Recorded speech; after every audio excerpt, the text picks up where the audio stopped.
بسم اللہ الرحمن الرحیم۔ آپ اور ہم وہ خوش قسمت لوگ ہیں جو علم النحو کو سیکھ رہے ہیں اور پڑھ رہے ہیں۔ درس نمبر 7۔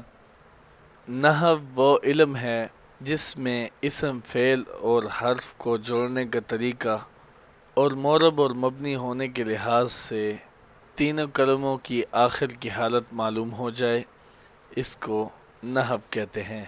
علم النحو کا موضوع کلمہ اور کلام ہوتا ہے۔ اس علم کی غرض کیا ہے؟ علم النحو کی غرض و غایت یہ ہے کہ انسان عربی زبان بولتے اور لکھتے وقت غلطی سے محفوظ رہے۔ مثال، یہ لفظ ہے تعلیم النحو۔ اگر مجھے نہیں پتا کہ اس پر اعراب بھی نہیں ہے، عربی عبارت ہے، عربی کا لفظ ہے، اور اس کو میں کیسے پڑھوں گا، تو شاید میں جو ہے تعلیم النحو پڑھ لوں، غلط پڑھ لوں، ٹھیک ہے۔ غرض انسان عربی زبان بولتے اور لکھتے وقت غلطی سے محفوظ رہے۔ پچھلے درس میں آپ نے معرب اور مبنی کا بیان پڑھا۔ مبنی کا بیان کافی لمبا تھا اور تقریباً 40 منٹ کا درس تھا۔ آج کا درس ہمارا چھوٹا ہوگا اور اس میں ہم مرکب و جملہ کی جو ہے بحث کریں گے، سبق پڑھیں گے۔ صفحہ نمبر 49۔ مرکب۔ مرکب کی قسمیں۔ مرکب کی دو قسمیں ہیں، مرکب مفید، مرکب غیر مفید۔ ایک مرکب ہوتا ہے جو کہ مفید ہوتا ہے، جو دوسرا ہوتا ہے وہ غیر مفید ہوتا ہے۔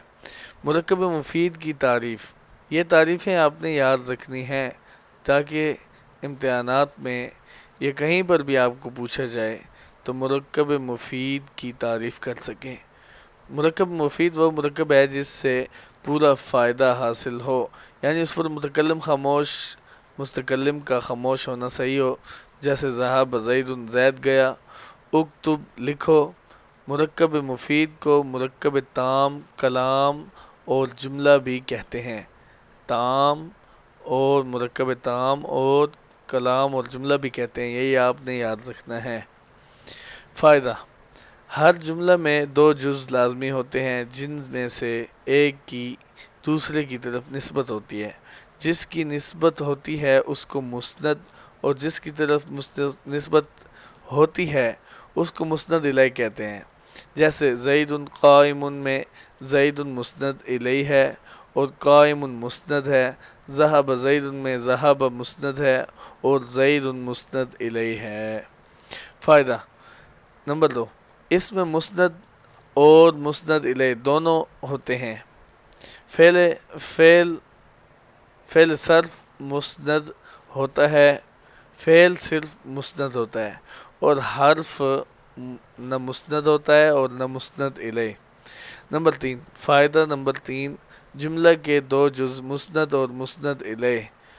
جملہ کے دو جز مسند اور مسند الیہ کبھی لفظوں میں موجود ہوتے ہیں جیسے زید قائم، اور کبھی ایک لفظوں میں موجود ہوتے ہیں جیسے اور دوسرا جز مستتر پوشیدہ ہوتا ہے جیسے اضرب تو مار میں مسند اضرب تو لفظ جو ہے تو مخاطب، تم مخاطب، آپ تم مارو، تو یہ تم جو ہے تم یہ مستتر ہے، دوسرا جز مستتر چھپا ہوا ہے، اس کو ضمیر بھی کہتے ہیں، آپ پچھلے درس میں پڑھ چکے ہیں۔ لفظوں میں موجود ہے، جبکہ مسند الیہ انت ضمیر ہے جو اضرب مستتر ہے، ٹھیک ہے۔ مرکب غیر مفید وہ مرکب ہے جس سے پورا فائدہ حاصل نہ ہو، یعنی اس پر متکلم کا خاموش ہونا صحیح نہ ہو، جیسے کتاب زید، زید کی کتاب۔ مرکب غیر مفید، زید کی کتاب، اس سے کیا مراد؟ زید کی کتاب کو کیا ہوا؟ زید کی کتاب اوپر پڑھی نیچے پڑھی، بات سمجھ نہیں آئی۔ مرکب غیر مفید اس کو کہتے ہیں۔ مرکب غیر مفید کو مرکب ناقص بھی کہتے ہیں۔ جملہ، یہاں پر ہم نے کہا کہ مرکب تام، کلام اور جملہ بھی کہتے ہیں۔ مرکب مفید کو مرکب تام اور کلام اور جملہ بھی کہتے ہیں۔ تو جملہ کی پہلی قسم، جملہ کی قسمیں۔ جز اول کے اعتبار سے جملہ کی دو قسمیں، جملہ اسمیہ، جملہ فعلیہ۔ جملہ اسمیہ وہ جملہ ہے جس کا پہلا جز اسم ہو، جیسے زید قام، زید کھڑا ہوا، خالد قاعد، خالد بیٹھا۔ جملہ فعلیہ وہ جملہ ہے جس کا پہلا جز فعل ہو، جیسے کتب زید، زید نے لکھا۔ جملہ اسمیہ میں پہلا جز اسم ہوگا، جملہ فعلیہ میں پہلا جز فعل ہوگا، یہ آپ نے یاد رکھنا ہے۔ یہاں پہ قائدن یہ فعل ہے، بعد میں آیا تو اسمیہ پہلے ہے، اسم پہلے ہے تو اسمیہ ہوا جملہ، فعلیہ ہوگا تو یہ ہوگا۔ جملہ کی دوسری قسمیں، جملہ کی دو قسمیں ہیں، جملہ خبریہ، جملہ انشائیہ۔ جملہ خبریہ وہ جملہ ہے جس کے کہنے والے کو سچا یا جھوٹا کہا جا سکے، جیسے ساجد قائم، ساجد کھڑا ہے، قرأ بکر، بکر نے پڑھا۔ جملہ انشائیہ وہ جملہ ہے جس کے کہنے والے کو سچا یا جھوٹا نہ کہا جا سکے جیسے اکتب، لکھو۔ یہاں پہ ہم اس کو سچا یا جھوٹا نہیں کہہ سکتے۔ ازید قاتب، کیا زید لکھنے والا ہے۔ انشائیہ، جملہ انشائیہ، انشاء کی قسمیں، انشاء کی 11 قسمیں ہیں، امر، نہیں، استفہام، تمنی، ترجی، ندا، عرض، تحزیز، قسم، تعجب، دعا۔ نمبر 1، امر، کسی کام کا کرنا، طلب کرنا، جیسے انصر، مدد کر، تو ایک مرد۔ نہیں، کسی کام کا نہ کرنا، طلب کرنا، جیسے لا تنصر، مت مدد کر۔ استفہام، کسی چیز کے متعلق سوال کرنا، جیسے ازید قائم، کیا زید کھڑا ہے۔ تمنی، کسی بات کی خواہش کرنا، جیسے لیت الشباب یعود، کاش جوانی لوٹ آئے۔ ترجی، کسی بات کی امید رکھنا، جیسے لعل زیدن یجیء، امید ہے کہ زید آئے گا۔ تمنی و ترجی میں فرق، ترجی کا استعمال صرف ممکن چیزوں میں ہوتا ہے، جبکہ تمنی کا استعمال ممکن اور ناممکن دونوں میں ہوتا ہے۔ ندا، حرف ندا کے ذریعے سے مخاطب کو اپنی طرف متوجہ کرنا، یا زید، اے زید، یا زید، یا جو ہے حرف ندا ہے تو یہ ندا جو ہے اس کو ندا کہتے ہیں۔ یا حرف ندا ہے تو یا زید، اے زید۔ عرض، نرمی سے کسی کلام پر ابھارنا، جیسے التنزل بنا، آپ کو ہمارے پاس آنا چاہیے۔ تحزیز، سختی سے کسی کام پر ابھارنا، جیسے التکرم ابویکا، تم اپنے والدین کا اکرام کیوں نہیں کرتے۔ دیکھنا جملے میں سختی آ گئی ہے۔ قسم، کسی بات پر قسم کھانا، جیسے واللہ، اللہ کی قسم۔ تعجب، کسی بات پر حیرت و تعجب کا اظہار کرنا، جیسے ما احسن زیدن، زید کیا ہی حسین ہے۔ دعا یا بد دعا دینا، جیسے ارشدک اللہ تمہیں ہدایت دے۔ مرکب غیر مفید کی قسمیں، مرکب غیر مفید کی 4 قسمیں ہیں، مرکب اضافی، مرکب توصیفی، مرکب بنائی، مرکب مزجی۔ مرکب اضافی وہ مرکب غیر مفید ہے جس میں ایک اسم کے دوسرے اسم کی طرف حرف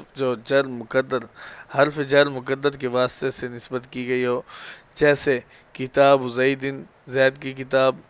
مرکب توصیفی وہ مرکب غیر مفید ہے جس میں دوسرا اسم پہلے اسم میں موجود یا پہلے اسم کے متعلق میں موجود معنی بتائے، جیسے رجل عالم، کوئی عالم آدمی۔ مرکب بنائی وہ مرکب غیر مفید ہے جس میں 2 اسموں کے درمیان سے واو گرا کر ان کو ایک کر دیا گیا ہو، جیسے احد عشر، اصل میں احد و عشر تھا، واو کو گرا کر دونوں کو ایک کر دیا تو احد عشر بن گیا۔ احد عشر سے 19 تک کے اعداد مرکب بنائی ہیں۔ مرکب مزجی وہ مرکب غیر مفید ہے جس میں 2 اسموں کو ملا کر ایک کر دیا گیا ہو۔ مرکب مزجی کی قسمیں، مرکب منع صرف، مرکب صوتی۔